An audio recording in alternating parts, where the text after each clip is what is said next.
Was Jesus based on the Hindu god Krishna? Many mysticists think Jesus never existed and was just a legend stolen from the story of Krishna, because Krishna was born of a virgin on December 25th. His birth was signaled by a star in the east and attended by angels and shepherds and presented with spices. He was persecuted by a tyrant who slaughtered thousands of infants. He is depicted with a foot on a serpent. He was a miracle worker. He taught through parables. He argued with the Hindu priests and called them hypocrites. He had a beloved disciple, whose name translated to John. He was killed at the age of 30, rose from the dead, and ascended to heaven. It is said he will return to earth on a white horse to kill an evil prince. He was crucified on a tree between two thieves. He was said to be the lion of the tribe of Saki, and he was the second person of the Hindu Trimurti. So do we have proof Jesus was a mythic copy of the god Krishna? Well, for that to be true, some of these claims would have to be factually correct, but many of them are false or total distortions. First, Krishna was not born on December 25th. All evidence shows he was born in the summer, and he was not born of a virgin. His mother had 7 children prior to Krishna. Krishna was just said to have been conceived without sexual intercourse. There is no evidence of a star signaling his birth.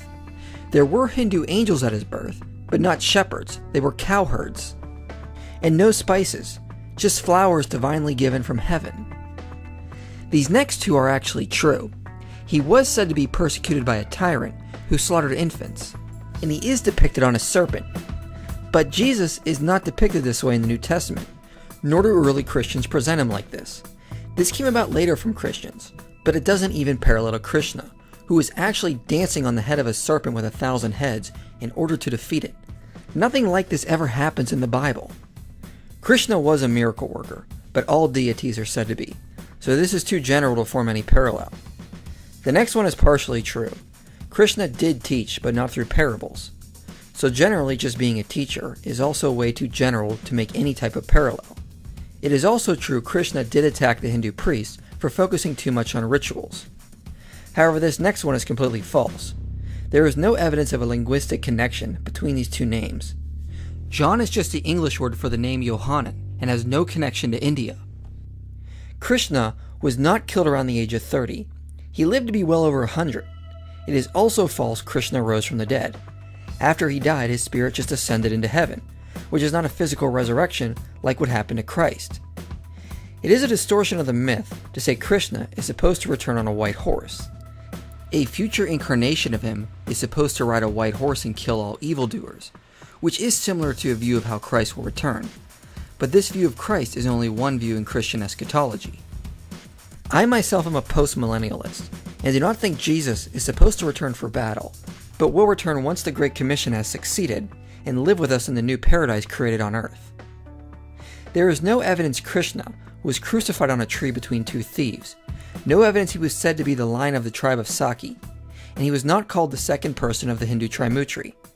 He was one of the 10 avatars of Vishnu, which is more modalistic than anything. So some of these claims are false, but the parallels that are actually true have no power either, since Hindu scholars say Hindus were borrowing from Christian sources. Some scholars believe that, except for the name, the Krishna cycle of stories has borrowed extensively from Christian sources, especially in relation to the birth, childhood, and divinity of Jesus. The great Orientalist, Sir William Jones, held that the spurious Gospels, which abounded in the first years of Christianity, found their way to India, and were known to the Hindus. According to others, Krishna's victory over Kaliya is a travested version of Christ's victory over Satan, the serpent. The German writer Weber held that Krishnaism was indebted to Christianity on the grounds that the worship of Krishna as the sole deity was a post-Christian phase in Hinduism, and the legend of his birth and the celebration of his birthdays, the honor paid to his mother, Davika, and his life as a herdsman all showed Christian influence. Summing up all the data, Hopkins says, considering how late are these Krishna legends in India, there can be no doubt that the Hindus borrowed the tales, but not in name. Dr. Edwin Bryant says these stories of Krishna that are similar to Christianity can only be dated as early as between the 4th and 6th century, with another scholar suggesting They may be as early as the 2nd century, which is still too late to say the Gospels were a copy of them. So in reality, there is some borrowing, but scholarship suggests it happened the other way around, which would make sense since many of these stories about Krishna come from tales that postdate Jesus.